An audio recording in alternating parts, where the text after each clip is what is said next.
All right, Zain. Tough tournament, really good match with a really tough Cuban. I think it ended up being like 13-12 or something along those lines. Could you walk us through it a little bit?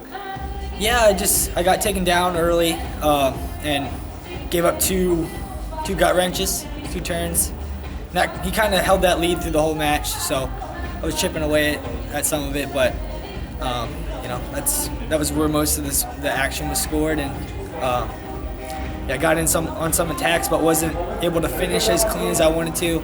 So some of those takedowns were 2 and 2, so it's pretty much the match. He looked really strong. Was that the case or not? He was strong, but I felt fine at that weight. I guess maybe strong in the sense like he wants to pull you up into some of those like overhook positions, and I think he threw the Iranian twice with that stuff. But can you talk about how important it is to be able to finish cleanly at this level? yeah, it's different than I feel like it's different than folk style finishing, which is something I definitely got to work on. But finishing clean's huge. That's what wins these matches at this level. Second time here, did it feel the same, like the nerves, the emotions, the whatever you want to call it, or was it any different? I haven't been here before. I definitely felt mindset and nerves and everything. I felt better this time than last time. Just having a little bit more experience. Being here, wasn't really concerned with who I had first round or anything like that. It was just, if I want to win this, I'm gonna have to beat those guys anyway. So, yeah, nerves. I felt in a good place. I think I just lost some freestyle positions. Can't give up 6 points. Can't get. I feel like he wrestled the Cuban, wrestled the Iranian, and kind of threw himself to his back with a few of those towards the end of the match. So can't give him a lead. Yeah.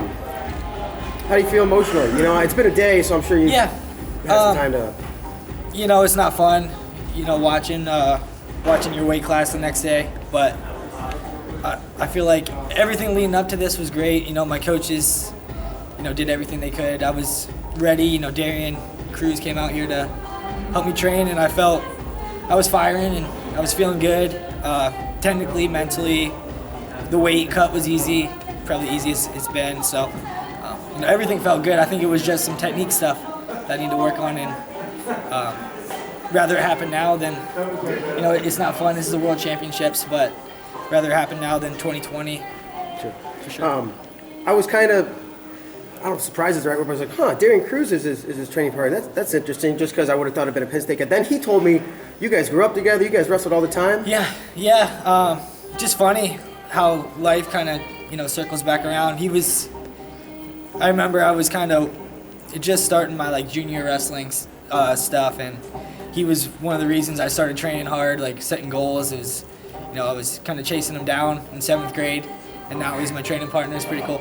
Wow. How did that training partner relationship get started this time around? Well, it was kind of last minute. I made the team kind of late, Labor Day, so just a few weeks ago, and I seen him at all the camps we've been at this summer. He's a national team member, so it's like, hey man, I need somebody. You ready? On late notice, and he was. So I really appreciate that. He's a great partner.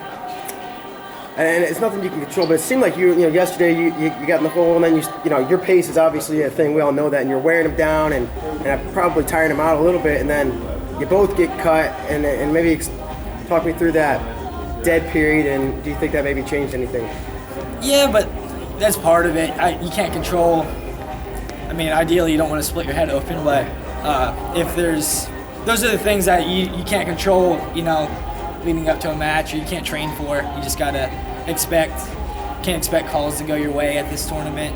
You saw that with the Aliyev in the morning. You just gotta keep scoring points, and it's crazy. It's a crazy tournament. Things happen fast. That's what's different, I think, about folk style to freestyle is things can happen pretty quick, and then it's like, oh man, I gotta score. So. Obviously, crazy summer. But you seem to really handle it well and keep your emotions in check. Was this a point a growing experience? Yeah, it's always a growing experience. There's always stuff to learn. It stings a lot. You remember it, I feel like, a lot better when when you lose, it's not as fun. It stings a little bit more. So I definitely, just technique stuff. I think that's what I'm going to take away from this tournament is one of the big things in my folk style game that I really carried in college was being able to get out on bottom on anybody. If I got taken down, made a mistake, being able to get up, get away right away, get back to my feet, start wearing on the guy again, and being able to ride, feeling confident riding guys or turning guys. So that's one thing that I feel like this is a chip that I need to work on that happened here. I got turned twice, and I got in on I had a nice trap arm gut at one point that I didn't score on. So those are just positions that, if I don't give up 2 turns and I get a turn, or if I get a turn myself, starts changing the match dynamic a little bit, regardless of if I start blood time or whatever happens. So those are things I got to work on. So besides certain positions you need to work on, what else can you take away from this for your preparing for your 2020 run? Yeah, I mean the whole you can't replicate this tournament. It's crazy the matchups that happen first round, second round, you can't replicate it anywhere else. So just another world experience is huge for 2020. I feel like it's hard to replicate. Speaking of 2020, Bryce Jordan Center. Yeah. I don't know, what are your thoughts on that? Excitement, I'm sure. Yeah, you can't beat waking up in your own bed and going out and doing what you love to do. So I'm excited. I'll take some time off after this, a few weeks, and get back to working on. I'll probably watch the match a few times over again and just for sure, see exactly what I want to work on. But I have a rough idea right now. Do you typically film guys? Some guys do, some guys don't. I don't watch as much film as maybe some people do, but definitely something like this. It's good to watch. Right now, I probably would watch it in more of like a emotional light. So I'm gonna give it about a week, and then I can start like dissecting the technique that I want to improve on for sure. Follow up to that, curious in terms of your film watching, how much of it is watching yourself versus your opponents or potential opponents?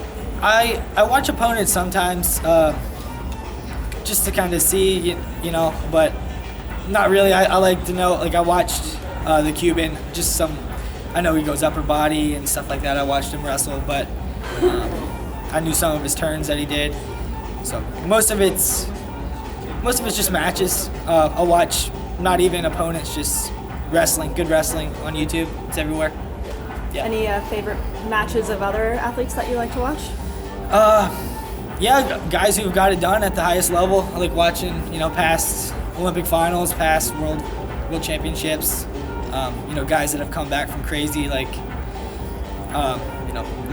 deficits. It's pretty fun to watch. Always appreciate how hard you wrestle and everything else about you. Appreciate that. Thanks. Thank you. Yeah, for sure.